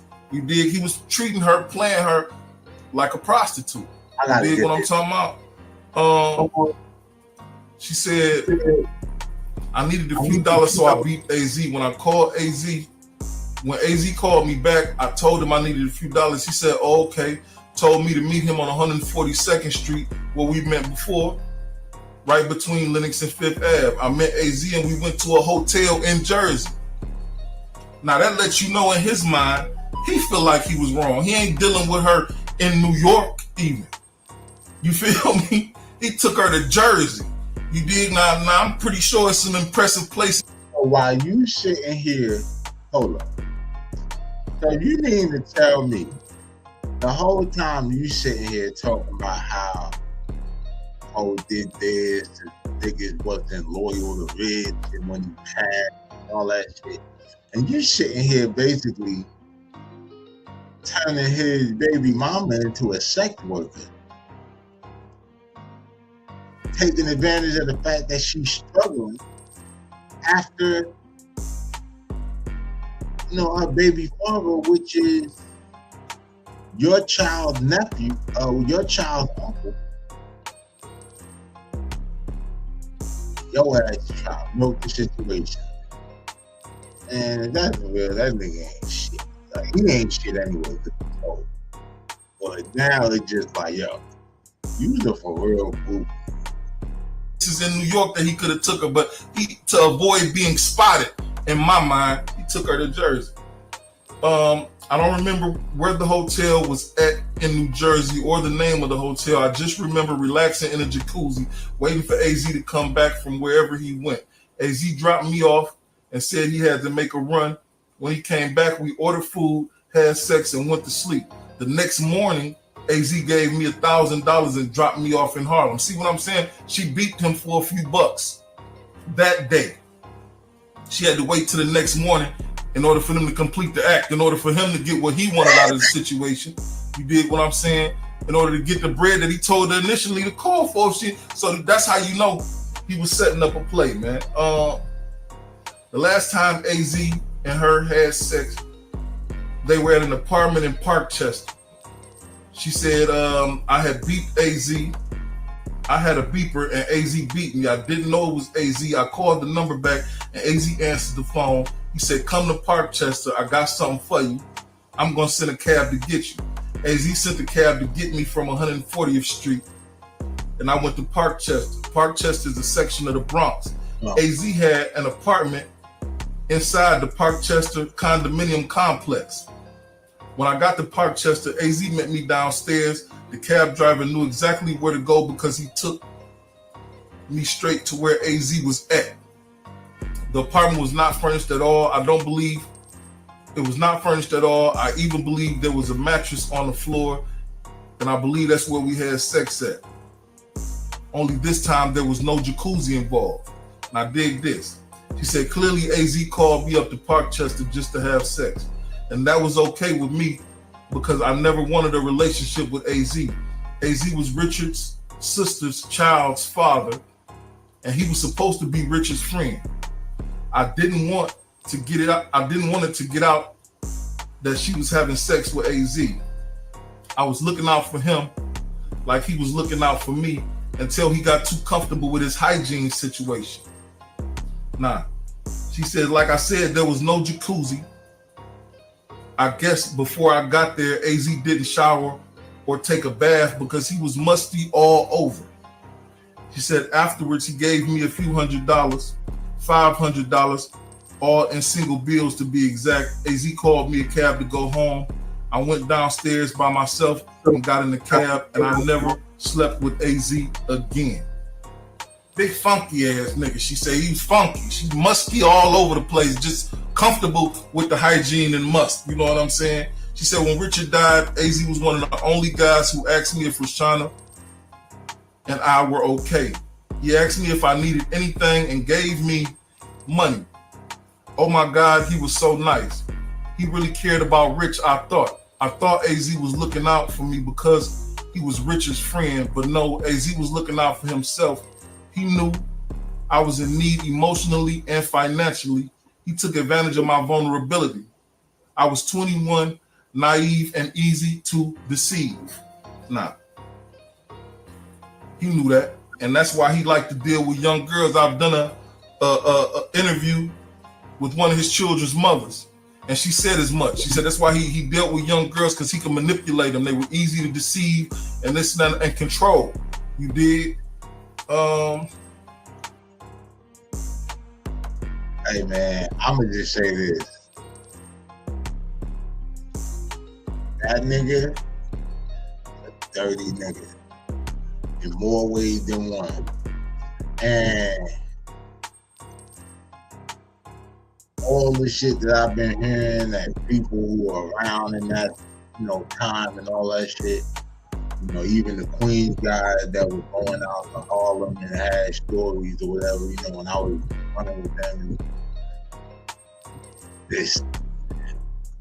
But shout out my nigga Big Man, you know what I'm saying? Like, cause he was the first one that really put me on to like how that nigga told, because he actually knew Von Du and all of them and shit like that, and Tommy Bow and all that shit. So, yeah, but like that shit crazy. She said AZ wanted a taste of what Richard had. I remember the second time that we had sex, AZ and I were at the hotel in New Jersey. AZ was having sex with her from the back, and he said, now I know why Richard was so in love with you. This is real good. I didn't say anything. I never said much. There you go right there. She said, I fell right into his trap. That shows the envious side of him right there. How you getting it with her and you say, oh, now I know why Rich was so in love with you. That show you. You really over here thinking about your dead partner while you knocking his old lady down. Like, you just like, yo, that nigga is a horny ass nigga. Like, no type of player in him at all, bro. Envious. That show us you envious. Her telling this story right here, man. This is a crazy situation.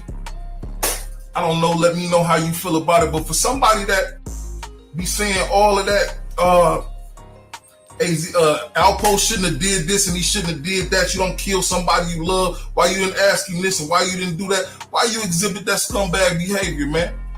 And try to trick with his baby mother after he left the earth. You dig what I'm talking about? That ain't cool, homie. That ain't cool. Why he ain't never spoke about that in the interview?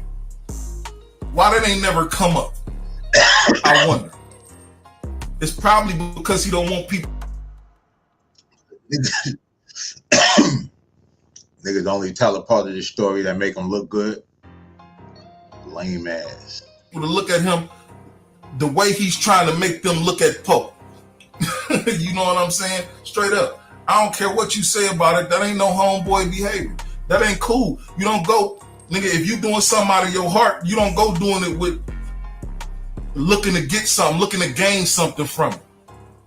Other than the fulfillment of doing whatever you came to do. You feel me? If I came over there to look out for my man's family because he gone, then that's what I'm doing. I ain't looking out for him and expecting nothing in return or looking for something in return or trying to get something in return. You dig? That's wrong, and I don't care how you cut it, man. But get in the comment box and let me know how you feel about it, homeboy.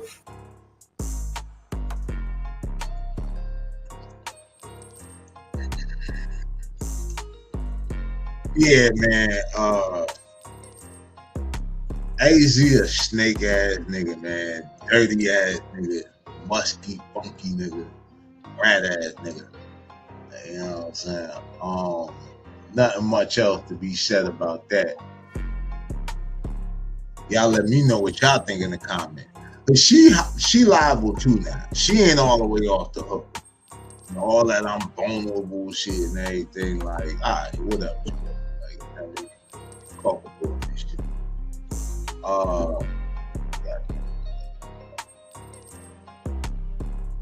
Here's a few ways you know a person is not from New York. If you want to, hey, I seen this shit.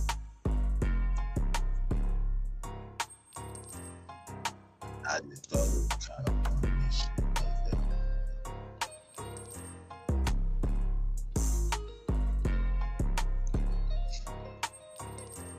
here's a few ways you know a person is not from New York. If you in the store and these motherfuckers got like an Arizona or some shit they can pay with like $1, they on the line behind you waiting for you, not from New York. If they go inside the store and I ask all the poppies and they looking up at the menu over the deli trying to see what they want, not from New York. If they go, Alright. Yeah, no bullshit. If you don't need change, you know that shit costs $1 or 50 cents or whatever it is, right? Bag of chips, whatever the case may be. And you see a nigga waiting behind the nigga in line to pay for that shit. Yeah, they definitely whatever not from the crib. You know what I'm saying? I go to the store and ask for a bacon, egg, and cheese. Nah, nigga, it's bacon, egg, and cheese. That shit is one word over here. If you see a person waiting at the light, like they waiting for the shit to say walk, and there's no cars coming, definitely not from New York. Real New York niggas don't give a fuck. They want you to hit them. Real New York niggas don't give a fuck. They want you to hit them. And there's no cars coming, definitely not from New York. Real New York niggas don't give a fuck. Like they waiting for the shit to say walk, and there's no cars coming, definitely not from New York. Real New York niggas. That shit is one word over here. If you see a person waiting, yeah, no bullshit. I don't know nobody, like, I've never heard like bacon, egg, and cheese. Like, I can't even say that shit like without it being one word. Bacon, egg, and cheese. Like, literally. I know some places, if you were gonna look up at the goddamn menu and everything like that or whatever, it's written like one word. Bacon, egg, and it got the and sign and shit. Cheese. All together. Yeah, that whole waiting for the sign, like the turn, like, man, listen, pedestrians run this shit. Niggas on foot. Wish you would hit somebody out here or whatever and shit. Them niggas can delay in the street and cause rush hour traffic or whatever it is, you know what I'm saying, a place where people don't work. So it's like, Yeah, definitely whatever. Not from New York. If you see a nigga waiting across the street, that's how I be knowing the. That's how I be knowing like the real New Yorkers when I be in like Midtown and shit, or anywhere for that matter, because they're always the people that are doing. Let me come up so y'all can see what I'm doing.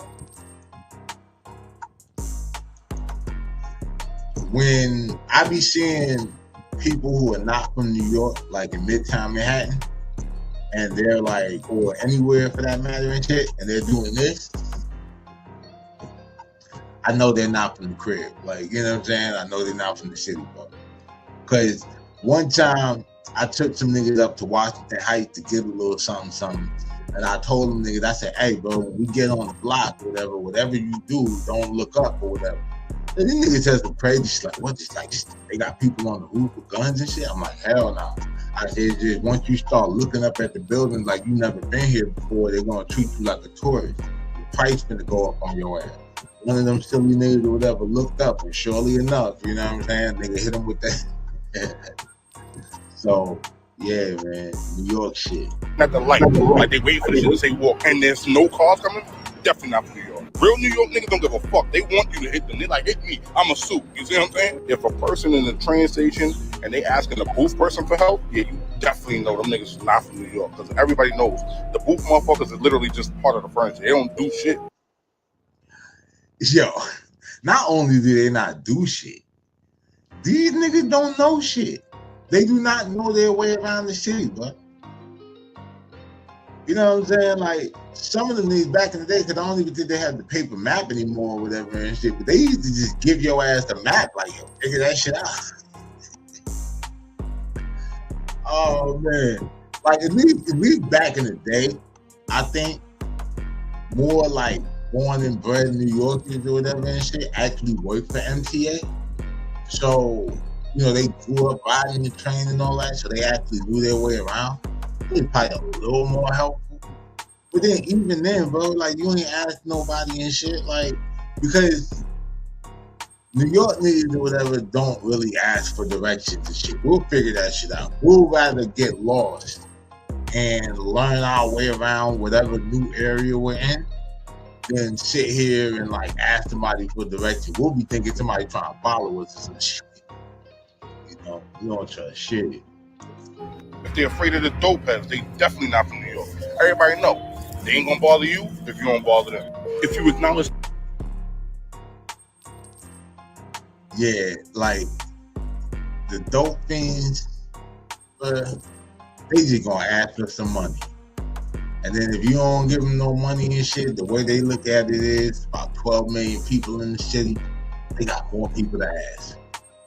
I knew a dude who didn't even have a drug problem. He just didn't want to go to work, and he still wanted to make some money.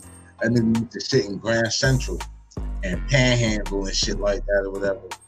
And I bumped into this nigga in a club one time, and the dude sit here and say how, no, I ain't blow his spot or whatever. So I just asked him, damn, bro, like, how much you make doing that shit? And he was like, on a bad day, he's like, I could clear like 500-700. I said, on a bad day? So, just to put that in perspective, if you make $275 a day, that's $100 grand a year. So this nigga is clearing probably close to $250,000 every year, if not more. Just for sitting in there in some old ass clothes or whatever with a sign begging people who are looking pitiful. You know what I'm saying? Staten Island, you not from New York. Shout out Wu-Tang. Last Staten Island, you not from New York. Shout out ain't gonna bother you if you don't bother them. If you acknowledge Staten Island, you not from New York. Shout out Wu-Tang. Last. Yo. Now, see, this is the thing I was saying, right? This is what I wanted to get. I was cool until you said the shit about Staten Island, bro. You understand what I'm saying? Shout out to the island and shit. Shout out to the district. It's always funny or whatever, like how Staten Island became like, you know, it's always been like the forgotten borough, like the redheaded stepchild or whatever of New York. But as much shit as people talk about Staten Island, nobody really come out here playing, bro. Like, you know what I'm saying? Because if you get caught out of bounds in this bitch and a nigga try to get on your ass,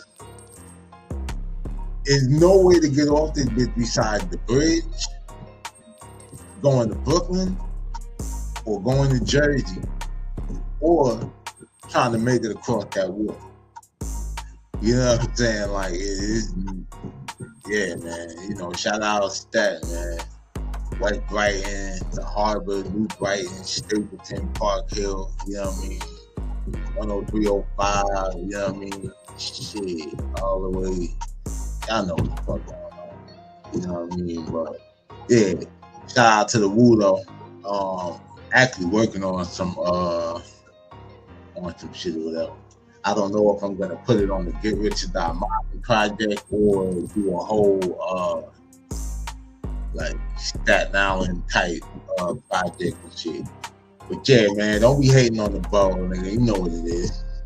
Mob land, baby. See, if you was not born in New York, nigga, you're not from New York. The fuck? Off the back. Hold on.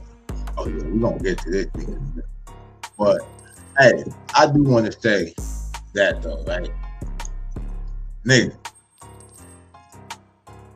Like when I was in Atlanta or like, you know, other places or whatever that I've been around the country, and I would meet people who were born in New York, but like they parents moved with them like down to, you know, Atlanta, Florida, the Carolinas, wherever. When they were like 4 or 5, like, you know what I mean? Like these niggas didn't even start publishing.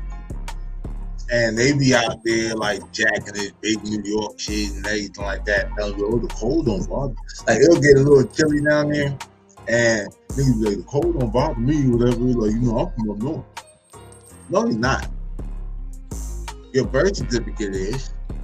If you need a copy of that, you probably got to come up there. You know what I mean? Up here, but nigga, you're not. Look, if you never went to a school with a PS on the front, you're not from New York. If you ain't used the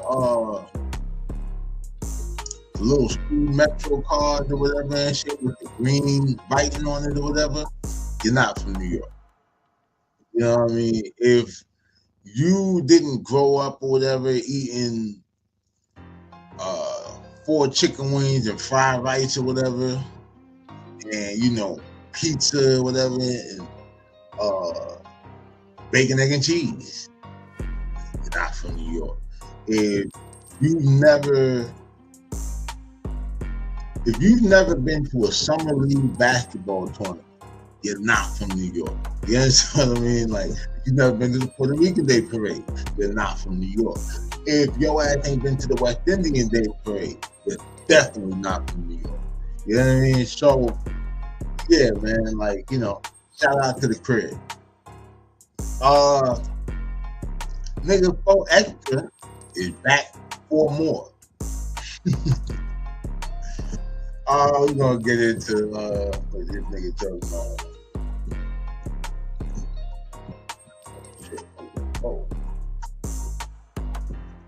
Off the back. Chris on the feed. Vernon Avenue, I'm back. Off the back, I'm back. Vernon Ave. Dead home. But I came to make this video for all my supporters and all my fans, to everybody that showed love and gave support around this world. That's what I came to make this video for everybody around this world. On Vernon Avenue, I had to make the video for all the supporters and all my fans around the world. Off the back on the dead homies. Just for every real in the world.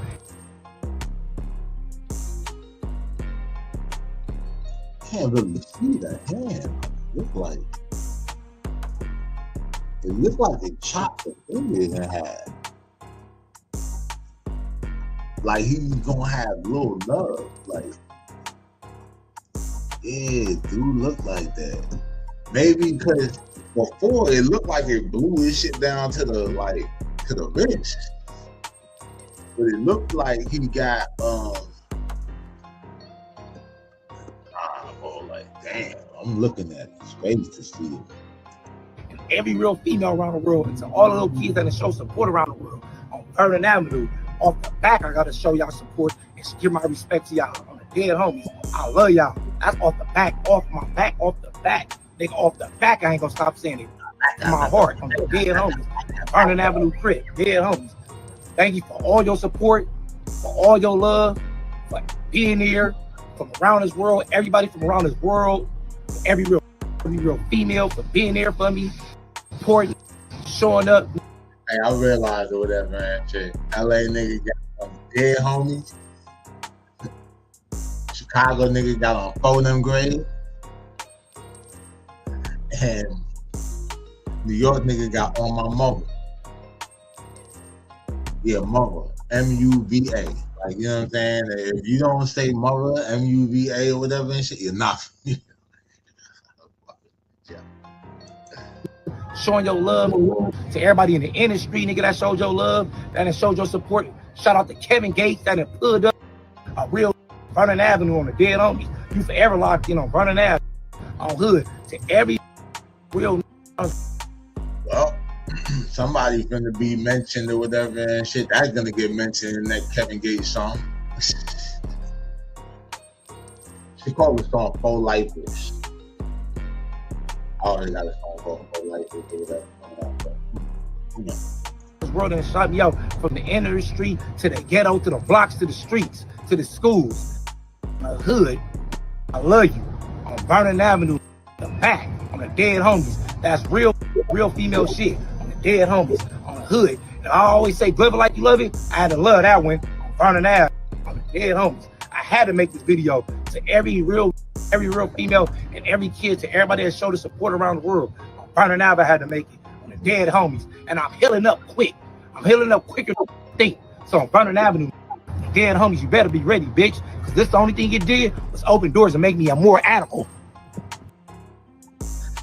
Hey, look, and that's why I don't feel no type of way in running the content the way I've been running it and shit with this 4 extra nigga, because all he gonna do or whatever is, like I said, he back for 4 more views. You understand what I'm saying? Like, yeah, back for more. So, look, yeah, we got another clip, I think. Charge over here. Oh, Here we go, ladies. Vernon Avenue, you know what it is, off the back, dead homies. yeah. Vernon Avenue, you know what it is, off the back, dead homies. Vernon Avenue, I'm back, bitch. West Side 40s, and I come to Blue Strip, because that's what I'm going to get. Blue Strip. That's all I get on Vernon Avenue. Off the back, that's all I get is a Blue Strip. Dead homies. I don't know what it thought. Dead homies, when I'm back on 40s in the hood, you know I'm 4-0, I'm back. Blue chips, blue strips. We got a blue cast on Vernon Avenue. You know what I'm saying? Like, you know, until we figure this other situation out, and look, until we get it right, we're gonna throw a neighborhood with the left hand. Hey, look, the funny thing or whatever, I got a funny story or whatever on the whole neighborhood thing, and it's weird because I got the hat on, right? So, nigga, I was in LA, like I was living in Northern California, right? But me and Shorty had gone down to LA or whatever. I was selling some copies of my first mixtape and everything. So we would go down to Hollywood, Sunset. You know, we just make a day out of it. It wasn't just about selling CDs. Like, you know, we go to eat, you know, shop around, shit like that. So one day we ended up in, like, we like, yo, let's go to the hood and try to sell some like different CDs and shit. So the only thing that we know about LA that's the hood from, like, you know, is Crenshaw, right? So we go on Crenshaw or whatever, and we just randomly, you know, decide to get off somewhere or whatever that looked like, you know, with a busy little intersection where there was like shopping plazas and stuff like that. So we get off at Pico and Crenshaw. You understand what I'm saying? And when we get off at Pico and Crenshaw, they you see this little Asian food spot, Chinese spot, whatever, and everything like that. They had like fried rice and all that. So those are the things in New York food that we know. Anyway, we go inside of the spot. We're ordering food. I got the Yankee hat on. So I'm just probably sitting there. I'm probably like holding on shorty. So her back is like to the door, and I'm just like standing there, whatever, and shit. She got arm around me, all that shit. So we waiting on food. Well, I won't call it a sea of niggas, but at least like a lake of niggas, like, you know what I'm saying, come inside of the door. Everything they say is like, where you from, cuz? So I'm like, I'm from New York, son, what up? So then I'm about to go in the bag and say, so like, I just see the nigga face change, cause like everybody kind of looking like, you know what I mean, what he's gonna do. And I'm looking like, what the fuck he gonna do? Like, what the fuck is the problem? Like, you know what I mean? And I'm like, man, I got a New York hat on or whatever. Some people would just assume I was from New York. So anyway, that whole thing is down. He started asking me a bunch of New York questions. Like, you know, shit got kind of cool. And he was the dude, little dude or whatever. He's like the one that told me about the hats. Like, they bang by hats out there. So he was like, yeah, bro, you know, like that NY had, like, you know, Nutty Block or like neighborhood, whatever, and shit. I'm like, oh shit, I ain't even know, man. I said, yeah, I'm really from the city though. You know what I mean? This nigga asked me if I ever seen Cameron and all that shit. But yeah, that's just interesting shit or whatever about the whole neighborhood shit. And I just thought about it because I had the hat on. Every time was like, man. Like, bitch, dead homies, I'm back, bitch. Getting blue. I came right down here and pick this one for a reason. Cause I get blue strips, bitch. That's on my pockets and still with blue strips on West Side 40s. I'm back, bitch. Stay tuned to the interview too before I your bitch tonight. Go. Dead homies, I came down to first class. I saw Vernon Avenue crib. They barbershop is different. I've been to a gang of barbershops. There's some sick ass barbershops, but ain't too many like this, don't it? Dead homies. They got some sick barbershops on Vernon Avenue. You gotta come down here. They shit so sick in this on the dead homies. I'm like, and they shit called first class. That means first class, I'm nailing your bitch when I leave. Off the back on Vernon Avenue. That's some dead homies. Come in this, walk in this. That's some dead homies. If you think I'm lying, you gotta look at it. She's a barber too. She's a barber. That's the cold part. She's a sick ass barber. Look at the right here. This sick. How many barbershops you seen like this in the hood? Not a lot. On Vernon Avenue, you ain't seen a lot like this. You ain't seen too many like this on a dead homies. You think you come inside of a club somewhere to nail a bitch? That's on a dead homie. Sick here. Off the back on Vernon Avenue. Vernon Avenue, this sick. I gotta give it to him. On a dead homie, any name your first class. You know why? So I'm first class of your bitch when I leave.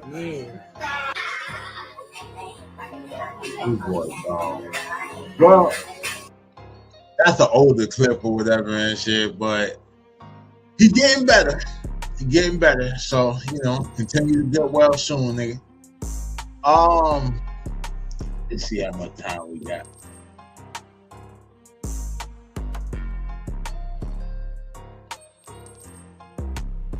Oh yeah, we got some time. So I had this other shit up here. We got TK Kirk. Right.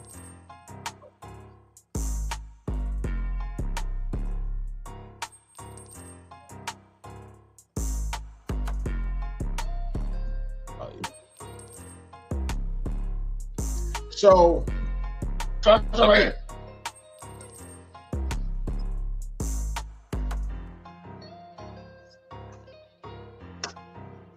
TK Kirk, legendary comedian, been on all kind of tours in the Baller Blocking movie, regular on Black TV. Who raised you? So, the dude is another comedian named Scruncho. And Scruncho, I want to say, was on Corey Holcomb podcast, another comedian. And he told a story about TK Kirkland or whatever, like, and how he knocked TK out, right? So TK went on, I guess, social media and cleared it up and said that all of this was about a girl, right? And he met the girl outside of like the comedy show She was walking to her car. He asked her, "Can I walk you to your car?" Come to find out, it was a chick that Scruncho was knocking down as well. And that Scruncho hit him up like, "Yo, that's my bitch," blah, blah, blah. So TK say, you know, I'm thinking like, nigga, we supposed to be some players. Like, you know what I mean? Like, I've seen you with a couple of my joints and I never said nothing. So that goes down. Then TK said that supposedly Scruncho came behind him while he was on stage or whatever and hit him in the head with a pipe and knocked him out. And that's how he, you know, was knocked out and all that other shit. Scruncho said he used his hand. Now Scruncho said that TK called the police on him. TK actually confirmed that he called the police, but said, you know, saying that he was on some civilian shit and how, you know, he didn't show up to court. He just wanted to like put a case on just to scare him and all that shit.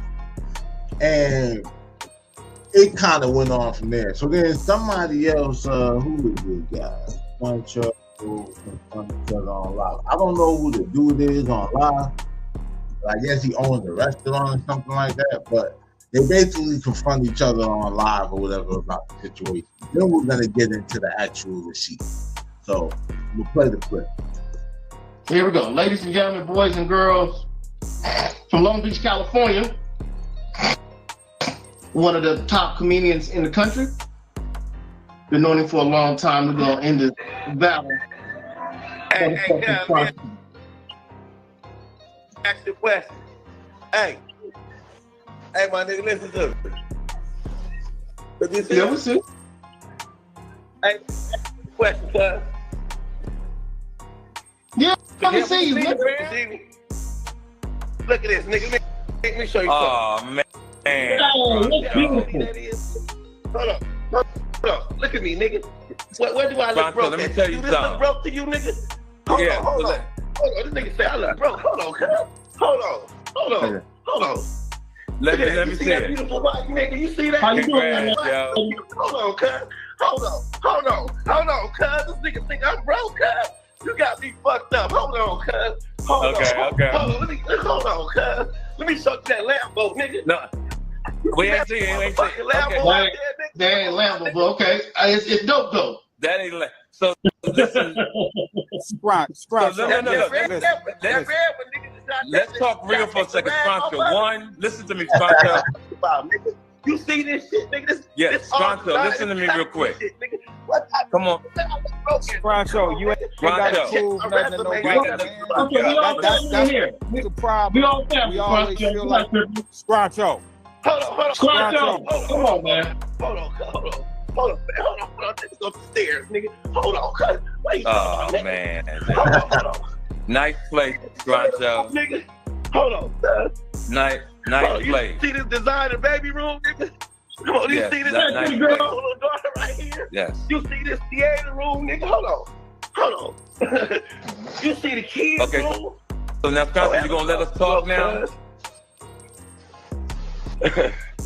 I just gonna walk him through the whole goddamn house. You see this? It's fair. Now, you see this? Scruncho, you gonna let us talk? Talk about, nigga.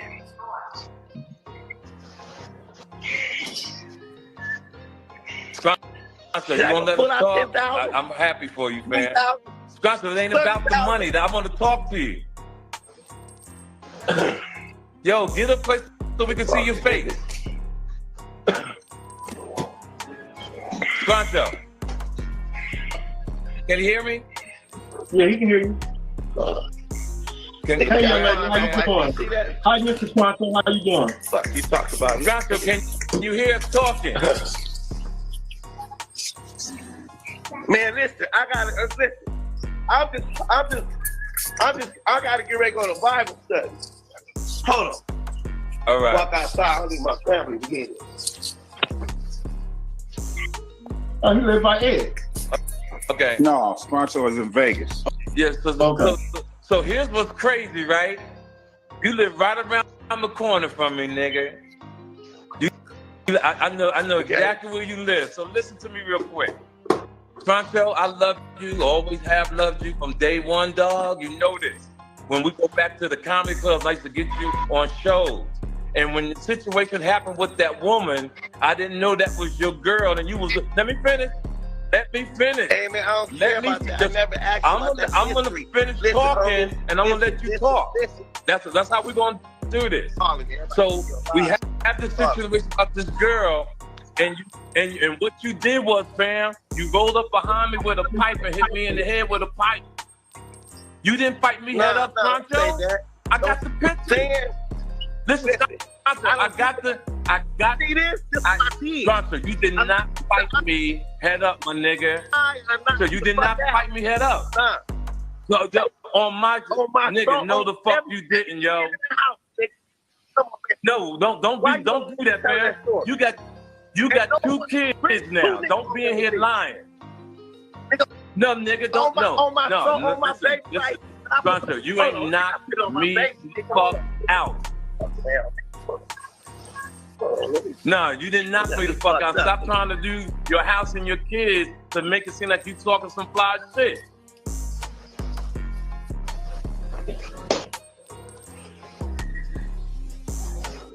No. I can't even talk to you with your kid in your... Nah, I can't even talk to your kid. Nah, dog. No, we're not gonna do that. Okay, Troncho. This nigga crazy. You're not gonna do that. You're not gonna do that.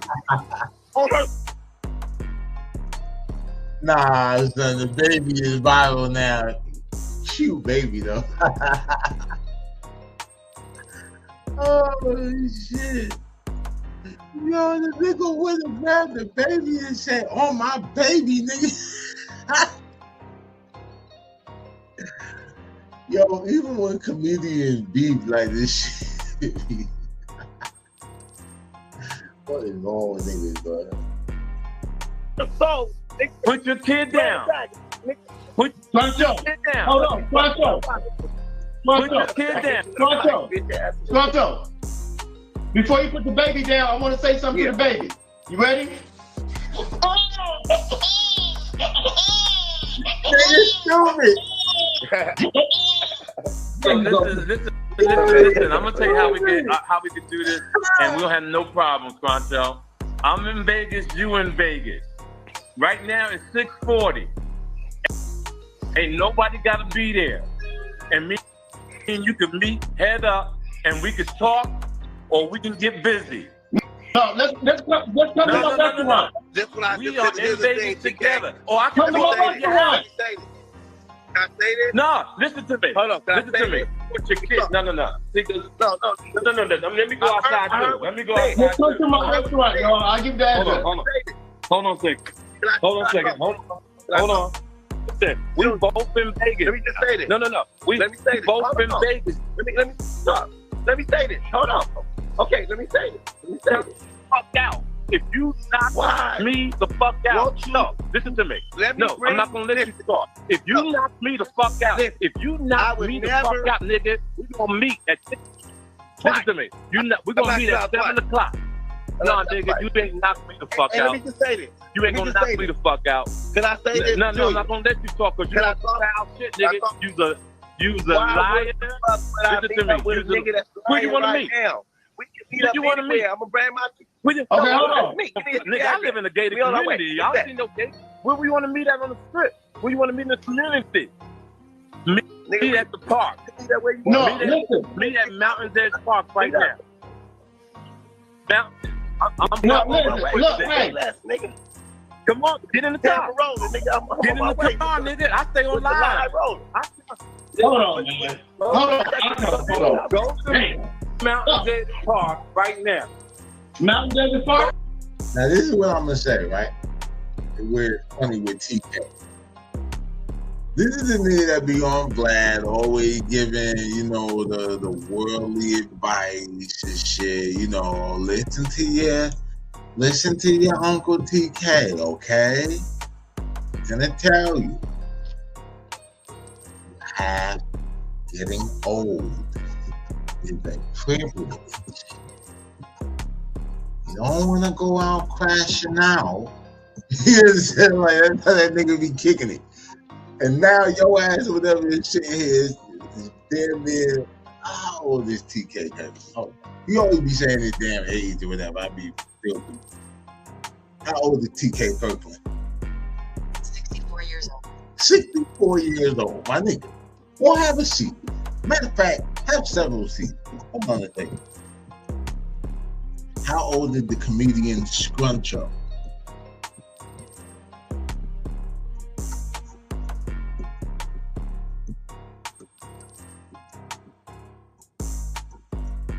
We don't even show this nigga age, whatever.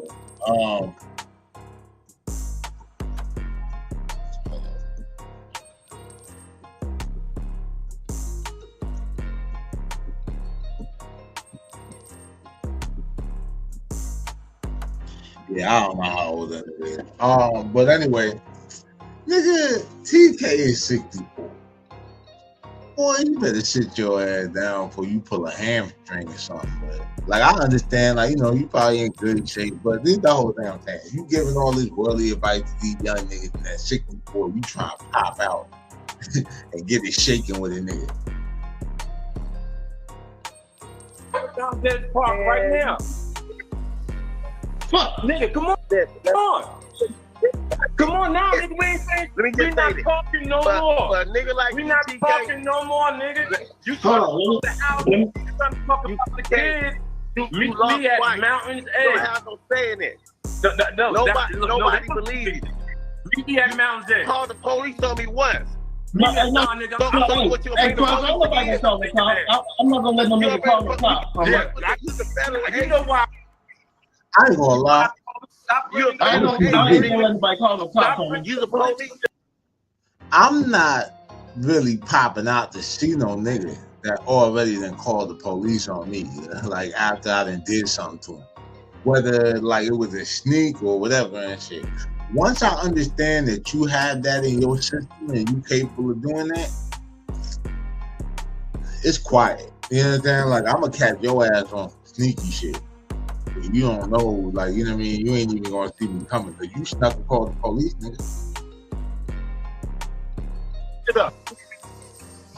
You the police, nigga. You call the police on me once. I'm not gonna let anybody call the cops on me. That ain't gonna happen. Listen to me. Hey, listen to me. Hey, if that nigga wanna listen to me. Nigga, come with him. You's a drama queen. You's a drama queen. We don't need no chaperone. We don't need no chaperone. You don't need no. Nah, nigga. You said that you knocked me out. You said that you knocked me out, nigga. You said you knocked me out. A real nigga would show up. Why would I beat up a nigga that already called the police on me? No, put the camera why in would your I face, beat up with you by myself? No. I go to jail again. Nigga, you are informant, nigga. Did I show up for the police department? Did I tell you? You a rat. I don't give a fuck what you did. It was 1,000 niggas showed up and you ain't gonna show up. Squanto. Put your face back on the screen. I can't hear you. Squanto. Put your face back on the screen. I can't hear the nigga. I'm just saying, listen, man. And this is why I be saying, like, because I'm not one of them niggas that say that, you know, we trying to put ageism on everything. You know what I mean? There's no ageism on respect. Niggas want their respect until they die. I mean, too. So, you know what I mean? Like, you know, I mean, like, they in the same, like, age group, but this is the whole thing I'm saying. Like, when people be talking all that high and mighty shit and, like, they're so disciplined and they mind so right, ain't nobody above the crash out. You know what I mean? Nobody's above the crash out. Okay, can y'all hear me? I'm about to text both of y'all the address to my restaurant. Right in the back of the restaurant is a parking area. Don't nobody have to be there. Whatever's gonna happen, then we're gonna have some free food. First of all, everybody sees this bullshit this nigga doing. You know I'm not gonna set him up. Listen, I didn't want to. Hey, the nigga, listen to me. The nigga, let me talk. Goose, let me talk. The nigga holding ground that he knocked me out. Can I say this? What I'm saying to you, only time a nigga wanna beat up, if you knock you me lost, out, nigga. let's go talk. I'll meet up with you. If you admit I knocked you out, Okay, and stop telling me like you didn't hit me with a pipe. Come on, meet me. Like, you shouldn't have waited. I knew you would tell the truth, nigga. Here's the shit. If this happened like 10 years ago,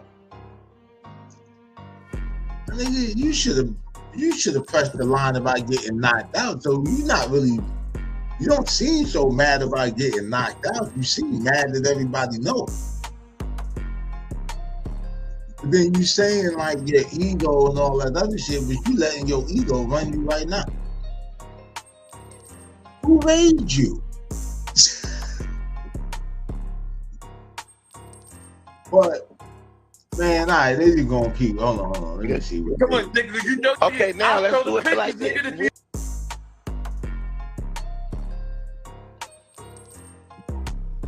The fight. No, nigga, nah, I'm not gonna back nigga, down for you to prove something. Bro, you know I what call the a fuck you nigga. did. Let me go get the homie on live. Squatch up. Now, he know damn well ain't nobody gonna call a cop, nigga. We don't. This, Come on, not yo. no shit like this. TK already called the cops. His phone froze. You gotta figure it out.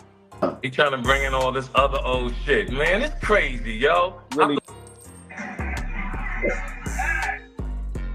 This is the actual. This is the actual footage.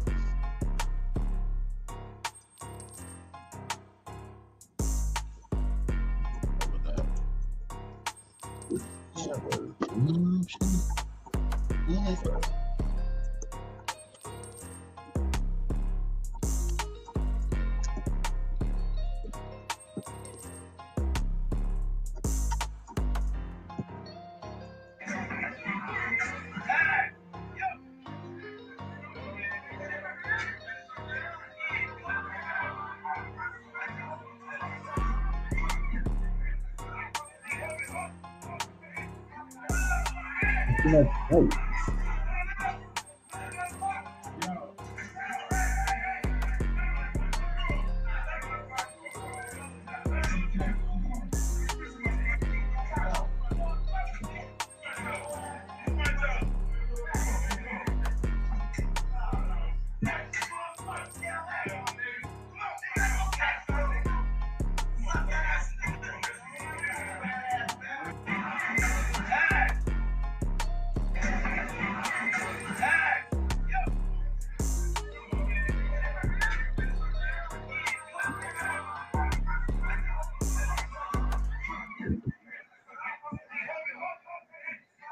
Seen him hit ball, but I don't really see TK though. Unless that thing that he was holding, or that thing he got in the lock like that. Oh yeah, he just looked mad light in there.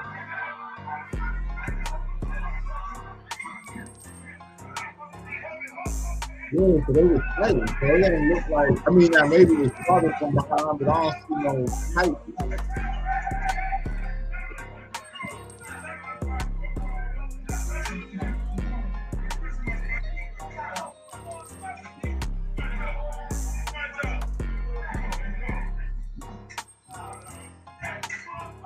Oh yeah, so somebody bringing down to help somebody else.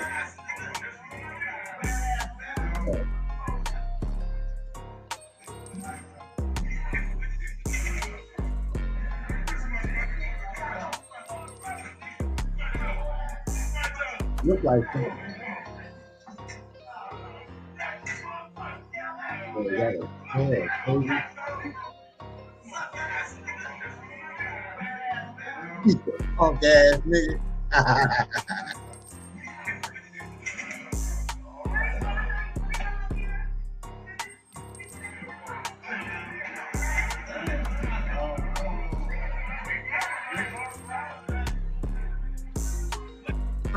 You know what it is off the back.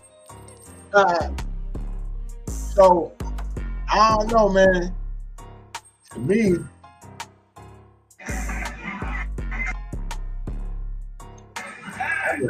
right. Yeah, like they wrap it up. And it looks like when he leaped off the stage, like he slid one across his jaw or some type of shit. I don't know, like this shit blurry as hell.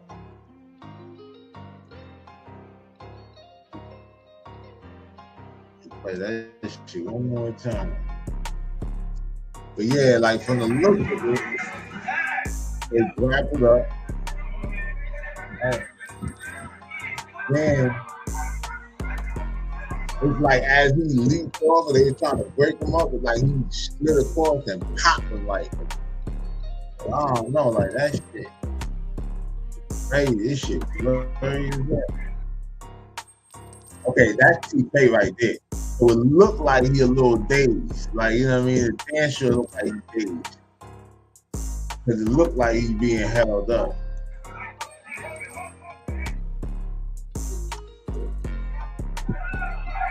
I'm gonna pull the clip, do some editing, slow it down a bit. We're gonna figure it out, you know what I mean? Yeah, I ain't see no pipe. But they wrap it up. If the nigga hit you in the back of the head with a pipe and knock you out, you wouldn't be conscious enough to even be striking like that.